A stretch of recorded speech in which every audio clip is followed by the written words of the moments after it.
Well, hi, everybody, and all you amazing, beautiful, magnificent people. Welcome to Wake Up Calls with myself, David McLeod, and my beautiful co-host, Lina Orlando. We are where we are. I'm in, where am I? I'm in Meridian, Idaho. I had to think about that. But today we're on episode number 3 of Wake Up Calls, and we're calling this one the Path of Recombobulation. Now, I think you can probably guess what that means, but I know Lina has a little story to tell, so I'm gonna hand it over to her and let her start with that story, so we can go with that. Good morning, Lina. Good to see you here. So good to be here with you. It's always not only a pleasure to be able to do these conversations with you, but it is absolutely a delight because I always leave these calls just feeling so energized and so excited and so, even more creative after you and I chat. So I love it. So my little story around recombobulation. Well, I just went through a moved from one home to another. And I was feeling very discombobulated, just not only the process of taking down a home that's been set up for years, boxing everything up, and then doing some sorting, but mostly boxing things, and then planning the transport of it to the next home and opening up those boxes, setting things up. So when you and I were chatting and you were asking me how I was doing, I'm like, oh my God, I'm discombobulated because I get to the kitchen and if I didn't open the boxes exactly as I needed them, some stuff are still in a box. Some things have been put away in a drawer. So it's like, so is the box that I need in the basement, or has it been brought up to the kitchen? Is it even near me? Is it far away? Where is it? And it's trying to plan even one meal. I was like so discombobulated. Right. And being in my office, I was so discombobulated because some things were here, some things were downstairs. This particular home has multiple levels, and I've never lived in a what's called a split level home. So I've been on one level or 2 levels, but I've never been on, this has 4 levels. Oh, wow. So everything is who knows where.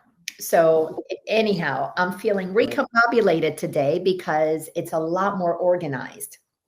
But what's really interesting and kind of where I felt like I needed to take this conversation, my part of the conversation, is that this is no different than our own personal journey.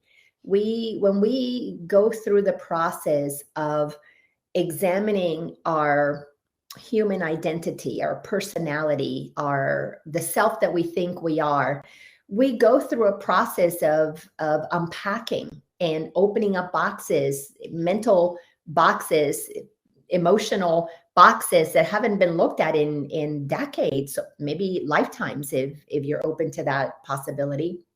I know I have discovered things about past lives as I've been unpacking my own emotional turmoil.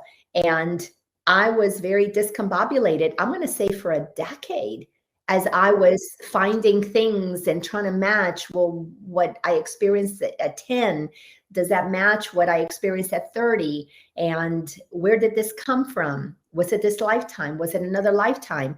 And it was a process of little by little, not only decluttering my mind by opening up, unpacking all that old stuff that had me so discombobulated, but then reprogramming myself, recombobulating myself, bringing myself back into order. So I thought when you came up with a title for this, I thought, oh my God, we're going to have an incredible conversation. There's so much to unpack around this. Well, that's there's a lot of great stuff there. You mentioned the word decluttering, and I think there's a really powerful energy associated with that word too, and it's kind of related with the whole. I mean, I don't think combobulation is a word, whether you decombobulate or recombobulate. These are just made up words that we've created, and it's a fun word. It's fun to say, and everybody knows exactly what you mean the moment you say it. And I thought, well, let's just play with that word a little bit. And, and so that's really what we're talking about today. When, no matter what we're doing in our lives, no matter how smooth things might be in any given moment, events can happen that maybe take us a little off kilter, move us off center, separate us from our grounding, whatever it might be, however you want to phrase it, that kind of thing can happen. And when that happens, of course, the ego mind starts agitating and starts yakking in your mind and say, what's wrong with you? Why can't you do things right? And I mean, well, that's what happens to me. I don't know if that happens to you, but it certainly happens to me. And I think that's really what the discombobulation part is, when the ego mind starts to get activated. Because in reality, everything is perfect. Everything is absolutely okay as it is. If you just pause and reflect, it's good. All right, so at this moment, I can't remember where I put those spoons that I need to make this meal. So what? I'll find something else to use, and soon enough, those spoons will appear. As soon as I release my attachment to the spoons, that's when they're going to show up.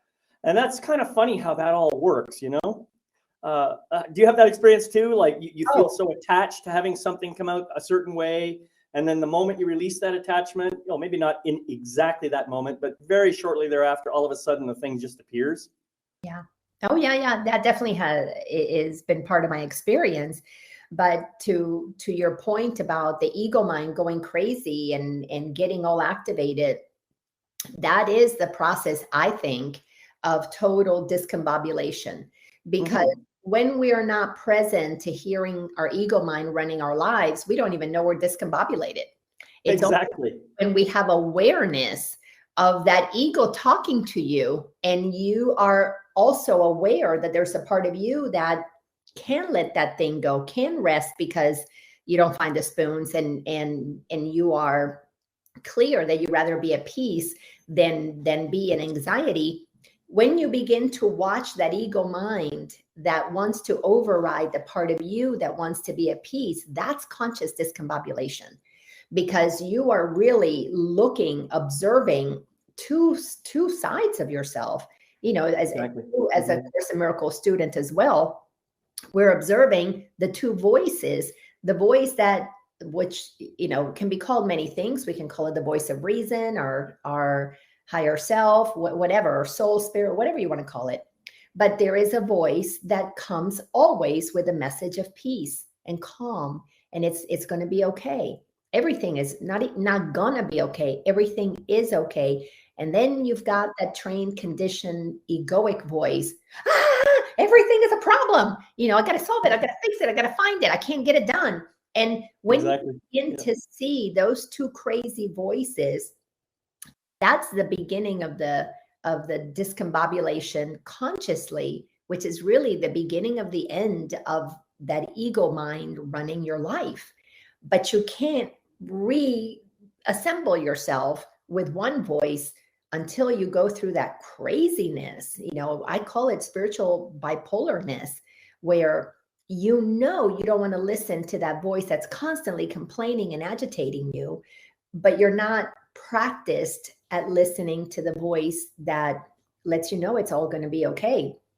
And that in between place, I was in that this weekend, because Friday was the actual move.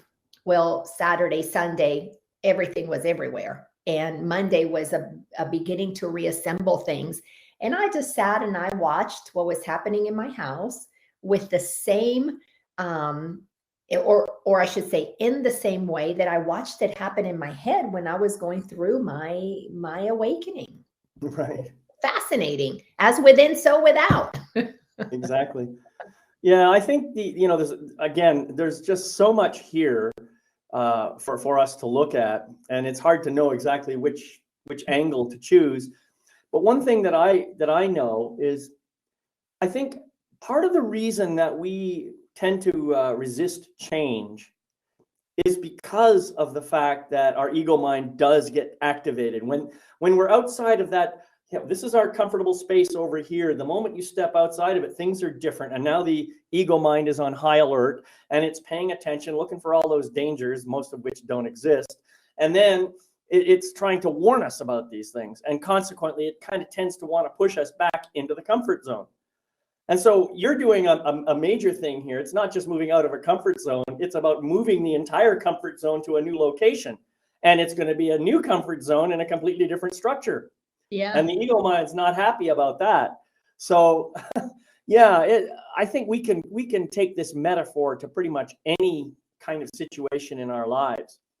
But one thing I really liked what you said was this notion of the conscious discombobulation. Being aware of the fact, oh yeah, I can feel my ego starting to get activated now.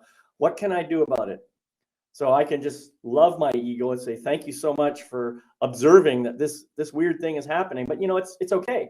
I got it covered, So just relax, pet it like a little dog or something. Come on, sweetheart, just relax. Maybe if we could learn all to do that, to tame our ego minds and calm it down in some way and just love it, we would have far less problems.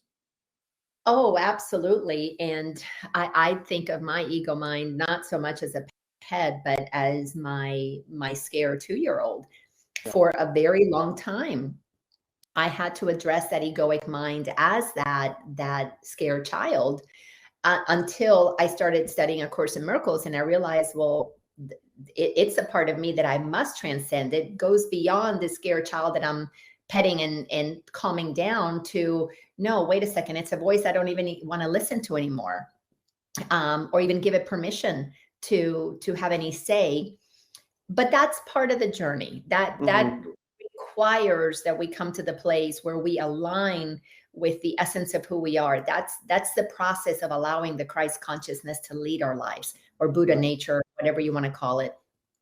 When we are comfortable listening to the part of us that really is, I'm going to call it in really the Christ consciousness is my favorite way to describe it. I like that term. Yeah, I like that term. But it is the part in me that knows that I and the Father, Mother, Creator, Source are one. So if I am the creative source, then let me access my creativity so that I can then deal with whatever is happening from a creative place. Where my ego mind, it's the 2-year-old that needed to be safe, and it only knew so many ways of being safe. So it's not creative at all. It's repetitive, and it only does the same thing over and over and over again, which is why it's insane to let your 2-year-old continue to run your life when you're 60 years old. And but it's a process, as you were saying, we've got to deal with that part of ourselves until it doesn't have power over you. But while it has power, it's operating out of a false sense of survival, because once you're the creative source, you're not surviving, you're creating and expanding.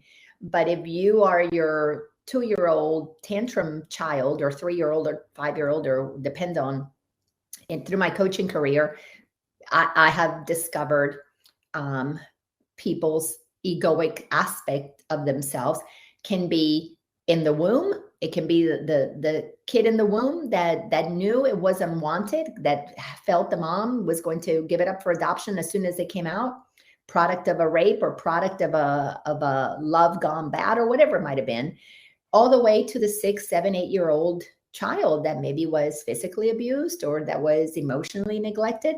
So we all need to come to an understanding, a very clear understanding of that part of us that actually keeps us so discombobulated, unaware of a peaceful nature, that we tolerate anxiety as a normal way of life.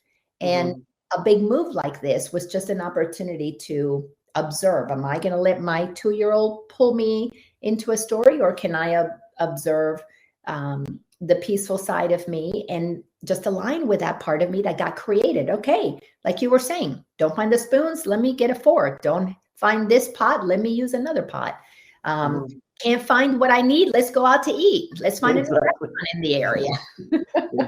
Yeah.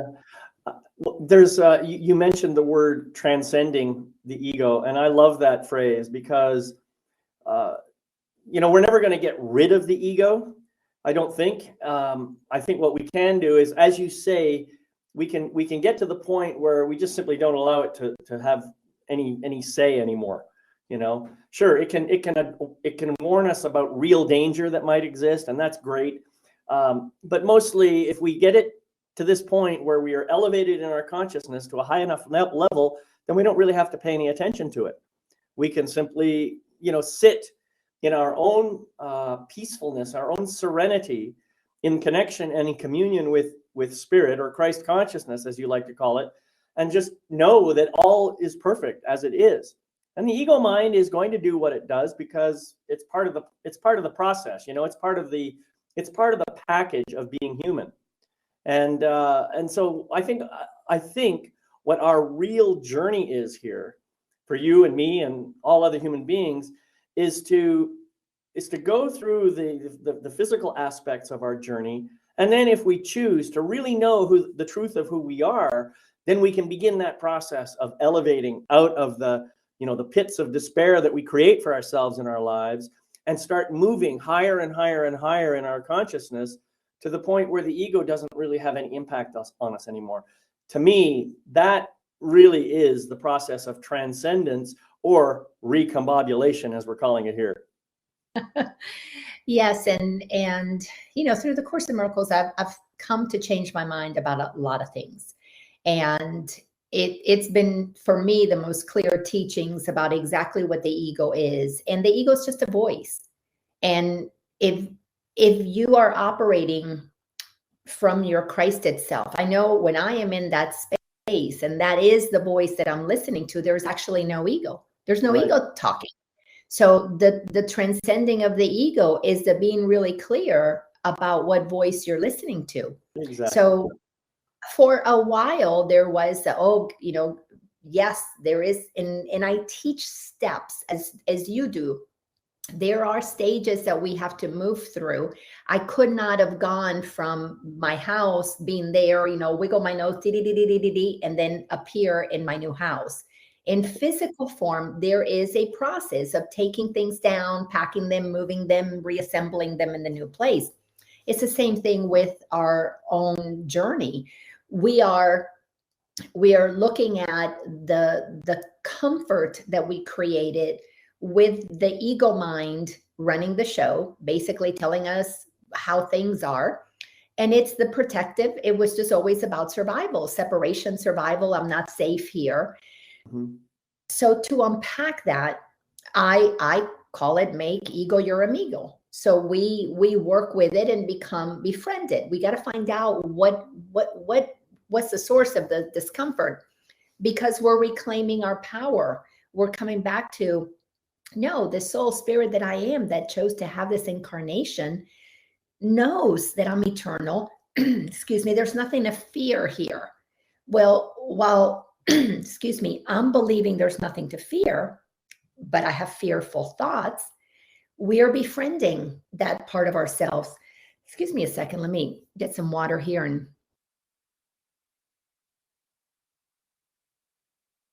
no worries about that, Lina. I have a similar problem with my own coughing reflex. So yeah, do whatever you need to do. Hey, we're both kind of moving on in years, so we get to do this sort of thing. Absolutely. And so befriending the ego is a very important part, and that has to be a very gentle process, because you're dealing with a 2-year-old. You're not going to come scream at your 2-year-old, even though I did as an unconscious parent. And then I began to realize, wait, you can do a lot more when you're gentle. Mm-hmm. And speak to that aspect of ourselves and understand what's going on with that aspect of ourselves. And then you begin to strengthen the Christ consciousness that is creative, that is actually where our maturity lies. And you begin to make choices from the mature aspect of yourself. And it's mature because it's eternal. It's been around the block a few times. So when we let that part of us lead the way, we don't need to listen to the immature aspect of ourselves. And little by little, we come to the place where there is a choice that needs to be made of how much of that egoic immaturity are we going to tolerate. And at some point, there is that choice to only be peaceful, to only be be clear so that you can receive the guidance and the creativity, the new possible way. At that point, you don't have to keep dealing with the ego. Those thoughts are in your mind. They're going to come up. I don't even call it my ego. It's just a thought. It's just a thought. There's a thought that wants to pull me because I don't want to give that. It's not that I don't want to give it. There's no need to give that part power because I live in my empowered self. But every now and again, a thought arises that is an egoic thought. But that the journey then becomes a cultivating a relationship with the authentic self, and then understanding the characteristics of that self that are not the characteristics of the ego self. And that's a whole different conversation because where our Christ consciousness is creative and it's always, expanding, our egoic self is repetitive and always contracting. So when you begin to see those two sides, why do you want to listen to the part of you is never going to take you on a fun journey? It only pulls you back into a disempowered, limited sense of self. Yeah. The interesting thing here, or there are many interesting things here, but one in particular that has my attention at the moment is the fact that the ego has many names. And when we talk about it in collective terms, we call it intellect, we call it reason, we call it science, we call it linear thinking, we call it, you name what you want to name it. And what's real interesting is all of those things, science, intellect, philosophy, and so forth, they seem interested in trying to prove intellectually and scientifically that God doesn't exist, that spirit doesn't exist. It's all just an imaginary thing in our minds. And that idea comes explicitly from the ego. The ego is trying to protect itself, to stay alive in the context, and trying to keep us away from something that's even more powerful. Yeah. And what also is interesting is that the Holy Spirit, Christ consciousness, supreme being, omnitude, whatever you want to call it, is just sitting there calmly waiting, looking at you with great love and compassion and forgiveness and no anger whatsoever, and saying, it's all right, you'll come around sooner or later. And we all do, eventually. Even if it takes many, many lifetimes, all of us eventually come around to the truth that spirit is all that is. Ego is just a temporary thing that we get to play with while we are here in this physical body. And I believe that the ego has one powerful benefit, and that is it gives me a polarity, a dichotomy, a negative to look at, if you like, so that once I move beyond it and start to really reconnect to spirit, I feel that in a much more powerful way. Whereas if I'm not saying that it's a bad thing to have to not have ego. What I'm saying is the ego can serve to help us move towards connection. Once we follow it far enough that we get ourselves dug into some pretty deep holes, we have to get ourselves out of them again. And that's when I think we start to discover our connection to spirit, our connection to wholeness, to oneness, to all that is. And, I keep thinking that there's a common phrase that you might have heard: there are no atheists in foxholes. And, I really think there's truth in that statement. When people are facing death square in the face, suddenly their desire for connection to all that is and their belief in, well, maybe there is life after death. God, I sure hope so. That's kind of interesting how that all kind of ties together. You know what I mean? Oh, I totally understand what you mean. And I love the way that you put that like that, especially with that there are no atheists in a foxhole. For me, this whole concept of the ego was so much easier to understand when I discovered that it is nothing more than the thoughts and beliefs that I have that convince me that I'm other than what I am. Right. So if I know that I am one with the creative source of all that is, which, we are energy, the E equals MC squared, energy is the same thing as the matter, the mass that we see. And so once we get comfortable with the idea that we're non-physical, then, oh, sorry about that. Then the ego becomes, let me turn off that alarm. It's going to keep going on. I got to make a phone call later on. It's that sense of protecting myself because I don't remember that I am one with all that is, that I'm eternal, that there's no end to what I can possibly be, that I'm just an expression of that God essence. Then the ego begins to say, well, if I am not all that is because I'm in this separate little bodysuit, then I must be all that I can possibly be. And it becomes a little bit of a lockdown. You get locked down into this sense of self that is very limited. And from that limited sense of self, comparing myself and typically these comparisons start as a child. My body separate from mommy, daddy's body, separate from brothers, sisters, uncles, aunts' bodies. Then I need to take care of me, who at some point, mommy and daddy are not there to take care of everything. So I got to take care of me. So we start with this, the egoic thought system starts with this lie. I'm not all that is. And there's nothing wrong with that because I'm here to be an expression of only what this is. But it's believing that only what this is separate from everything else. And therefore, I need to protect myself. When we lock ourselves down into that very small idea of who we can possibly be and who everybody else is, the ego begins to spin its own story. We begin to create an identity and a mindset, and I got to protect myself. And from there, because it goes unchecked, it's in your head. Nobody else is watching what you're making up. However, what you're making up is indoctrinated into you because you're watching movies, you're listening to other people who are listening to their ego.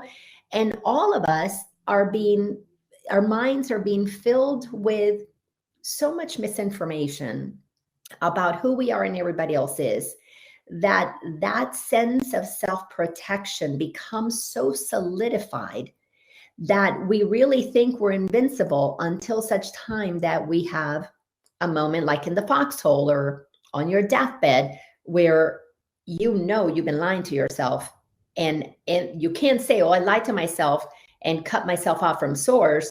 There is all right, source, please let me back in, please, I need to get back. And there's this, oh shit moment where when we let the guard down and we open ourselves to what else could there be, like you said, that source has always been there saying, when you're ready, let me know. I mean, it's just, I'm twiddling my thumbs. I'm waiting on you, but I'm eternal. So I don't care how long it takes. Exactly. Yeah. And that aspect of ourselves that is eternal, then we can begin a relationship with that. But right. Because we have been conditioned that eternal self is outside of us, well, we start going out and seeking for, God outside of ourselves. Right. So it's quite the curious journey. We are so creative. It is. It's amazing. And as you were speaking, it's funny. I have been really good at understanding that everything is a part of all that is. But just as you were speaking, I realized that I've never included my ego in that list. And of course, my ego is a part of all it is too. And so are all the thoughts and the stories and the belief systems and everything else that emerge out of my ego mind, or at least that I see in my consciousness. All of that is a part of all that is. There is nothing that is not part of all that is. So we cannot assume that any of it is any more or less or whatever. We can't put levels of importance on it because it's all equally valuable. It's all part of the same energetic system. Yes. Well, if it wasn't part of all that is wouldn't be all that is. Exactly. Exactly. Yeah. And so it's just fascinating to me. And you called it a curious journey. And I curious is a good word, but it's also very fascinating to me. Yeah. And, the more work I do on my own ego, the more love I have for other people who are still struggling, you know, because they're going through exactly the same thing I was doing, and they may not have reached the point yet where they really want to, put the ego aside and move forward. They're not quite at that stage yet, and so they're in some kind of resistance about, well, should I go listen to David and Lina, or should I go and watch TV? I mean, TV sounds like so much more fun. I mean, I'm going to get entertained. Well, they can get entertained here too, but it's a different kind of entertainment, Very different entertainment. This is an entertainment of high frequency because we're speaking a level of truth that we're not used to listening to. But when we go to television and we're entertained over there, we're basically allowing the external to tell us their vision, which is why it's called television. So they're telling us their vision of what the world is. And when that vision is created by people who are operating primarily from their ego, that's why it includes so much violence and protection and stealing and lying and cheating and all of those things, and so much fantasy. Oh, I wish I could have this. I would like to. And it's everything either to promote the pain of the egoic story or the pleasure in the egoic story. But it doesn't tell the vision of the creative source that is so infinite, which is you can only discover that vision when you go inside. And most of us can't quite go inside and find that within ourselves unless we hear others like you and like I did with Jesus. Jesus is such a big part of my learnings because I early on in my journey had some experiences where I felt the presence of the being known as Jesus, the human being, guiding me. So I realized, okay, if Jesus can do it, so can I. So whether we're listening to the Dalai Lama or to Meister Eckhart, or you're listening to, the teachings of Muhammad, as humans, we tend to need to listen to others tell us their vision, their experience in finding God within. That gives us then permission to go within and explore, because through television, we've been told a vision of God's outside of us. So it's very difficult to enter into this journey and go within until we wander in the desert of, misinformation for a long time, looking for God out there, looking for peace out there, looking for, my just inner knowing. We are looking for it out there. But as I said earlier, those are stages. And that to me, that's part of the unpacking. When you get to your new home, you're not comfortable yet, but you're beginning to unpack and realize, oh, everything I need is in the box. And where's the box? Oh, it's in my home. So it's like everything we need is in our head. Where's our head? Is within us. It's within the mind, that, those stories. So yeah, and yet, ironically, as you were saying, to find the truth, you need to go within. And I think that's absolutely true. I 100% agree with that statement. I think that the more meditation I do, the less time I want to spend doing other stuff. I mean, you might say, well, there's only 24 hours in a day. So if you're doing an hour of meditation, that only leaves 23, and blah, blah, blah. That's the intellect talking. In truth, there's really no limit to the amount of time available. And what I mean by that is that as I meditate and I find myself with my eyes closed, I'm not really thinking about what's going on outside of me. Although, some thoughts might pop up about stuff that's going on outside of me. But I just noticed that I'm focusing more on my internal state, on trying to get connected to the truth of who I really am, and just feeling that sense of expansiveness that can only come when you know the truth of who you are. As long as you stay connected to your ego, you're always going to see yourself as this small, insignificant being with this body and this brain and these feelings and these habits and these thoughts and these belief systems. As long as you continue to focus on the ego mind, that's what you're going to get. The moment you can step outside of that and recognize that you are a truly divine, magnificent, unlimited spiritual being of light and love who just happens to be having a human experience, once you get there, I don't think there's any going back. You might slip back now and then, but you'll just want to get back to this place, because that's where true freedom exists. True love exists. True beingness exists. Yeah. No, I completely agree with you. And let's put that in perspective of what's happening in the world today. Because if we look at those truckers in Canada, those truckers are on a journey. They have packed up their stuff, their important belongings, and they have put them in their truck, and they are moving. And they are moving in, and they moved towards, went into Ottawa. They literally are going on a journey of courage, of leaving their comfort level behind and moving towards a place where they're willing to face whatever it is that they need to face for the purpose of preserving their freedom. And when I look at what's happening there with Trudeau and the other leaders, it's the ego is so obvious. Once you understand the ego, not only is it obvious, but it's predictable. Those are two certainties about the ego. Well, I'll give you a third. It's obvious, it's predictable, and it's about control. Whoever's controlling in any situation, ego's present. And then the predictability is it doesn't want to give up control. It's going to have to take more control, more control, more control. Well, our soul, our spirit, our essence, our God self is just as predictable. It is also just as powerful. Actually, it's more powerful than the ego. But when I look at those truckers, they pack their belongings, they're moving, they're leaving their comfort zone, and they're headed towards making a stand for freedom.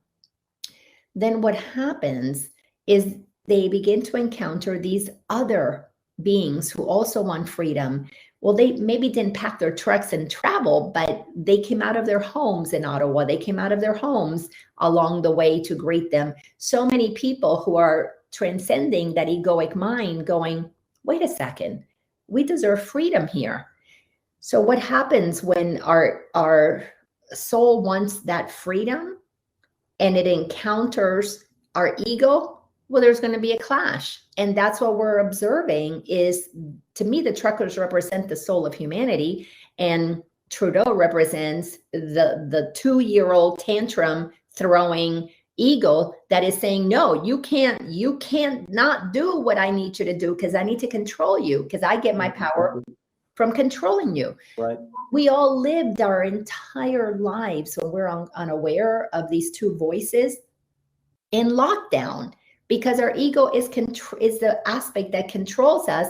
And then when there's somebody who has an understanding of the way the mind works, and they know that they're controlling you, like in the school systems or the government systems, and now we got ego controlling ego, and nobody knows who, where this who really is in charge, but we think somebody else with the big guns is in charge. That's the same thing inside. We have to take that courageous step and be willing to move out of our comfort zone, be willing to stand up for freedom. But as within, so without. The battle outside is the same battle that we have to deal with inside. Are we going to break the barrier and move into freedom? Like you said, there's no going back. For a little while, I'm sure there are some truckers, not the group that's organizing this, but there are some truckers that probably packed up and went home when they saw things were going to get, that the risk of what they could lose was going to be big, and they had attachment, so they had to go home where they knew that they could find their spoon. Right. The one spoon that they find their spoon. I like that. Yes, but there are the other ones who are saying, no, I'm going all the way. Freedom or nothing. That is a sign of one who is prepared to transcend all their fears, because to live in freedom, total freedom, there's nothing quite like it. But if you've tasted it, as you said earlier, you cannot go back. You cannot go back. That's and right. Humanity is tasting freedom in some big, big ways, and we're not going back. That's exactly right. Well, just to extend this metaphor a little bit, I think what's happening in Ottawa and other places now, in Canada and even in the United States, as more and more people are starting to wake up and starting to say, no more mask mandates, no more vaccine mandates, we're done with that, shut her down or else. They're finally standing up and saying to the government, we run you, not the other way around, and we're in charge of you, not the other way around. And so what you're seeing happen here, as you pointed out, is this clash between the truckers and people who support the truckers and the government of Canada, but also some people who support the government. Mm-hmm. And I know that there have been some voices of people who live in Ottawa who are just getting fed up with all the horns and everything else going on in their place. Well, I understand that can happen, and I'm sorry you can't sleep or whatever, but it's not time for sleeping anyway. It's time for waking up, and I think that there's so many beautiful things, metaphors here, and I'm glad you brought this up because it really is a powerful description of the journey that we are on as individuals. Whether we, make a massive stand like that in a public environment or not is irrelevant. What matters is we have to take a stand for ourselves. That's what we have to do. We have to stand up to that ego and say, enough. Mm-hmm. I'm done with you now. I am now going to take charge of my own life, and I am going to be who I am really meant to be. I am going to express and experience all that I possibly can in order to be as close as possible to in my connection with spirit, with Christ consciousness, with all that is. That's really what we have to do individually. And so you're right. There's this massive external representation of that very journey that's taking place right now. And it gives me great hope, excuse me, because it tells me that more and more people are waking up and the balance of power is starting to shift back to the people where it belongs. Yeah. Yes. And it is a beautiful thing to observe because, when we recognize oneness, we recognize one intelligence, one essence, one substance. And as we become really clear about this one substance, everything that happens here gets projected out. So we are in the process of being so fed up because the ego is a tyrant. It's all about control. It's an attempt to keep things minimized and in a certain place.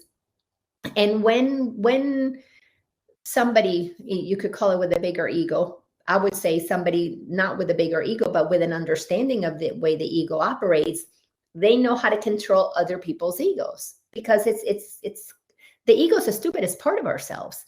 And, so when you've got a big ego, you just got somebody who's got more access to stupidity than the others. But because they understand how that works, they keep everybody else in that place. I love it. The bigger ego has a bigger slice of the stupid pie.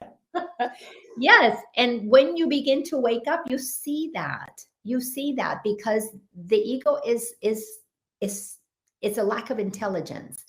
And if you think about it, those that are operating in this world, thinking that they're in charge of everybody else, that they're the God, they're really worshiping only one God, and that's themselves. Not the God. They're worshiping themselves as God. And they think that they have power over everybody else. But the crazy thing about the ego is that when it has a position of power, it doesn't stop there. It's never satisfied. That's why 1 million doesn't do it. 10 million doesn't do it. 100 million, 1 billion, 1 trillion. It doesn't. There's never enough to satisfy an ego mind because it's always operating from not enoughness. Yes. So that's why it's so predictable. So as we watch what's happening in the world, I'm telling you, it's easy for me to watch it and plot it out. We've got all of these people in these countries who want to be in charge, and they want to tell everybody what to do. Well, it won't be long before, let's say, 50 of them are in charge. 50 countries get to have the lockdowns. Well, eventually, they are going to turn on each other, and then there'll be 40 left, and then there'll be 30 left, and 20 left, and eventually there's going to be 2. There are going to be two who want to run everything, and one's going to kill the other one off because one has to be in charge. That's how stupid the ego is. It's destroying everything that it says it wants because it's so short-sighted. It's operating with more fear than all these other truckers have because it's in survival mode, where these truckers are a representation of the part of us that wants eternal life. And the ego mind is in survival mode for what little power it thinks it has. Yeah, it's pretty amazing. Yeah. Oh, it's wild to watch. It's fascinating to watch. So it's really amazing to watch Trudeau with all his declarations about all the lockdowns. My ego definitely threw all kinds of tantrums, it's gonna lock me down, scared me to, incredible fears came up when I began to realize, wait a second, I don't need to keep seeking God outside of me. The kingdom of heaven is in here. And when I began to go inside, that egoic voice had me petrified. Who do you think you are? God can't possibly be here. You're such a sinner. You're not good enough. Look at what you've done. And all of a sudden the memories of all the evil, wicked things that I did start coming up. And I had to sort through all those thoughts and get back to no, I'm going to sit here and I'm going to find God. When I made that decision, I was going to find God. I'm going to find what's eternal in me. That was the end of seeking outside of myself. That's what the truckers are doing. No, we're not leaving. We're staying here. We're going to find freedom for ourselves and everybody else, because this is where freedom is, where I am. And you, Mr. Trudeau, can't scare me. And what happens with Trudeau? Predictable. He wants to lock them down, bring down the army. And what's happening? Some within the army are saying, no, we're not going to do this anymore. We're not going to do this to our neighbors. Some of the other heads of provinces are saying, nope, we're not going to play this game. So little by little, as these truckers, which are the representation of the voice inside that desires peace and joy and live and let live, because it operates with trust, with transparency, more and more are feeling that desire to live from that place, and they don't want to go back to a 2-year-old running the show. And when you watch Trudeau, doesn't he look like a 2-year-old? It's going to be my way or the highway. To be honest with you, I really try not to look at Trudeau at all. Yeah, I mean, I've seen some pictures and some memes and some little short video clips, and I'm thinking, oh my God, this poor guy. He has no clue. He has no clue. No. He has sold his soul to the devil, really. That's what it sounds like to me. And, certainly he's free to do that if he wants to do that. But I think he's going to regret it in the long run. Well, it's all happening in consciousness. So it's all part of the one, expressing itself as disconnected from source as possible. But he too, he's a divine child of God, playing a role. And when I look at the ego, I could not have found my soul as deeply as I did if it wasn't for how entrenched my ego was in keeping me from finding it. Because every single time my egoic mind scared me, those thoughts would scare me from finding God inside. It made me more determined to find God inside. Yeah. So, whether it be Trudeau or Macron, it doesn't matter who they are. These leaders who are really attempting to do more of the lockdown are actually serving more for the pushback, because now we know where to push back. Before, we were so divided in so many ways and so distracted and so totally completely both discombobulated in our mind. Exactly. Yeah. Where to go look. Now we know these people, as you said earlier, who we gave them permission to tell us what to do. Now we're realizing, wait a second, we gave you permission, we're taking it back.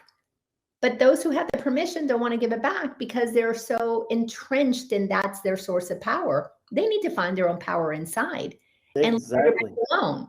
Yep. Because everybody else is recognizing, no, I just want to live and let live. It's fascinating to watch. Fascinating. Yeah, and interesting, the word power, I think David Hawkins wrote that book, Power versus Force. Yeah. And what we're seeing is the ego uses force, and it tries to make that force impact upon you and upon your life and upon everything else. Whereas power, the truckers are representing true power. They're just standing there. They're not doing anything. They're not doing anything violent, that's for sure. They're not exerting force on anybody. Mhm. Although some people might argue that the honking of the horns at 3 a.m. might be a bit of a force exertion. I think it's just standing in the power and saying, hey, we're here and we're not going away. Well, it's the ultimate wake up. We're going to Yeah. honk so you wake up. That's right. Yeah. And that's a really important distinction to make, you know. When I'm in my full power, I don't need to prove anything to you or to anybody else. When I'm in my ego, I may need to push and prove and force and do all this stuff, because that's part of the agenda of the ego mind. And I think that's what we're seeing with some of these leaders who simply refuse to back down. They're showing you, I'm going to force you to do it my way. Exactly. And they might actually succeed in forcing some of the people to behave the way they want, but I guarantee you they cannot force everybody. Force will never be stronger than power. Yeah. But force cannot be stronger than power, but power must be awoken within us so that we remember it, move away from the television that's been telling us, you know, their vision that we're small and that they have the power.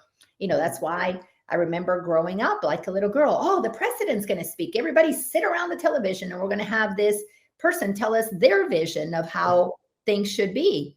And we have just been conditioned to give our power away. And now we want it back. And that awakening is that essence of God inside of us saying, all right, people, okay, the immature, nonsensical way, it's boring. It's very boring. It atrophies. It's about containment. So it has to fall on itself. Here's another way, that desire for freedom, that desire for self-expression and creativity and all of those things are waking up. We cannot stop what's coming. As you and I have heard that term many, many times because both of us like to follow the patriotic movement. But we can't stop what's coming. And what's coming is us. We are waking up and we are realizing, no, there's a way to live on this planet in total collaboration and co-creation, but we have to find what makes us all the same. Yeah. And what makes us all the same is that we are expressions of a powerful, mighty, mighty power that seeks individualized self-expression. So I'm loving what's happening, but I do know, because it is predictable, that the ego is going to put a lot of resistance and there's going to be some casualties. Yes. But inside of consciousness, where there is no such thing as end, there's just an opportunity to return to the light and reincarnate and come back in, and if you want to. So that gives me not only incredible peace, recognizing that everything is as it is, but it's a part of the journey, and all of us are playing roles that allow us to have the experience of that very contrast that makes us choose between love and fear, between God and ego. And humanity is, we're done with the limitations. So it's exciting. It's an exciting time. It is. It's a very exciting time. And, you know, I was thinking, as you were speaking, I was thinking about how Donald Trump was like a catalyst that really kind of started this whole wake up process. And I remember one of his very first speeches that he did, he talked about how we are going to return the power to the people. I'm paraphrasing. He said a lot more than that, but that was the one phrase that really touched me in my heart. And I said, this guy is for real.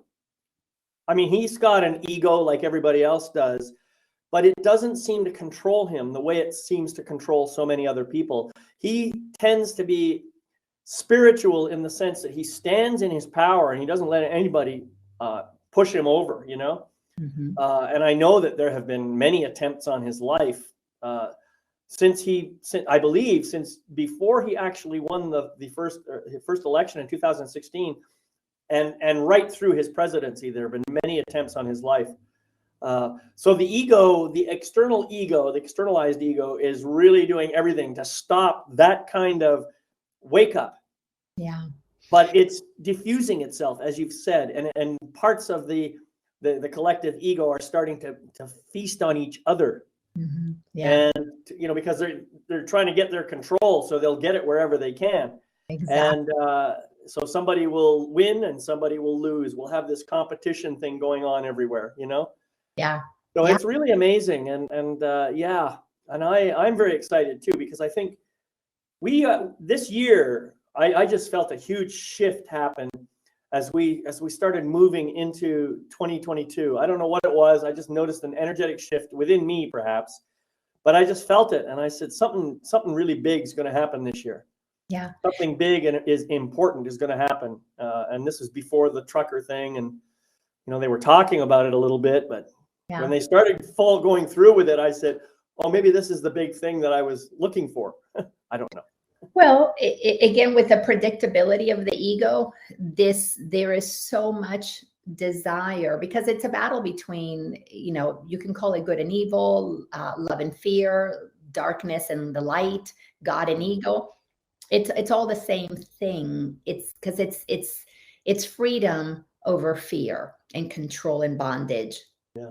And so it's very predictable. To me, yes, 2022 has the feel of the year where those two are going to clash in such a way that it is undeniable that freedom wants to be, experienced. And when that desire for freedom is so strong, those who operate in control are going to push back. So this is a year of an eruption, basically, where the freedom that wants to be felt is going to push through to the point that humanity will not be able to deny that there is a movement for, and there's no going back. So yes, we have major clashes ahead, but it's a good thing, because it just means that there's that much of the collective consciousness that is beginning to recognize that we deserve freedom,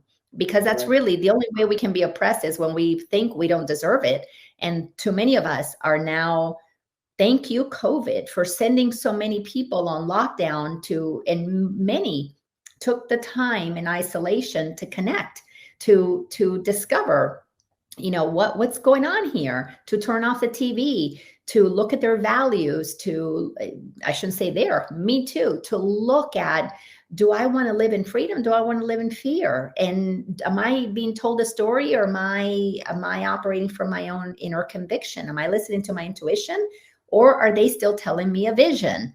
And that dichotomy has just been, it's fascinating, and it has to lead to some major clashes where eventually, as you said, power is going to win, and the power that is going to win is freedom for all. And yeah, so, oh my goodness, what a fun conversation. We got a lot to pick up from this one for the next one. Well, you and I never have a lack of things to talk about, that's for sure. I think, though, that, to get back to the main topic, this idea of discombobulation, I think we have all witnessed it individually in our own lives, personally through whatever experiences that we may have had, but also, as you have been very good to point out, in a communal and global sense. Discombobulation has been happening in the world since before COVID started. For many years it's been happening, but it's been just building up and building up and building up and building up and building up. And as we are here now, we're starting to see the recombobulation process beginning. And that's what's really, really exciting, I think. And I know we've already talked a lot about all this stuff, but the more we see people waking up and staying in a peaceful place, in a serene place, and not a violent place in any way, shape, or form, the more we're going to see this power, this freedom that you're talking about, really just kind of dissolve everything else around it. It's not going to be, yes, you're right, there's probably going to be some clashes, there's going to be some casualties, sadly, and the net effect is the dark side, if you like. It's just going to slowly fade away. It is. You know, it might take a couple of years, might take 3, 4, 5 years. I don't know what it's going to do, but we're going to start to see a transition towards more expansive freedom, more abundance, more free energy, more all kinds of great things happening in the world. And I'm just really looking forward to experiencing a lot of that. And that's only possible because humanity is realizing that I deserve that freedom. And that is really what's so exciting to watch, is people realizing, as you did, as I did, we have to come out of this egoic trance that we're under, that we're limited and separate and can only settle for, can only deserve so much. That awareness that, no, we are unlimited beings. So stop limiting us. Is what is so amazing to witness. So that's beautiful. Very cool. Well, Lina, it's another hour that has passed by here, and it's been very inspiring and uplifting. So I thank you so much for the time and the energy. Before we close out, do you have any final words you'd like to share? Just to continue with what we just talked about is to remind people that what's happening may feel uncomfortable, but it's like that caterpillar that is in the cocoon and it's transforming. There is a butterfly in there, and it's about to expose itself. So hang in there. While we don't see anything, we just see this cocoon kind of, making all these weird movements. The butterfly's coming. Hang on. Yeah, that's right. And it's going to be a beautiful butterfly too. A pretty amazing species. And interesting that you should mention butterfly, because the butterfly is the symbol for the human soul as well. As a spirit, it's a spiritual symbol. Pretty interesting. All right. Well, everybody, thank you so much for joining us today. And, feel free to follow the recordings of this and all the other shows I'll put up on my website at yourlifemasterycoach.com. And Lina will have them up on her YouTube channel as well. So with all that, I wish you love, light, and blessings on your continuing journey. And let's all just look forward to a beautiful life. Love it. Thank you.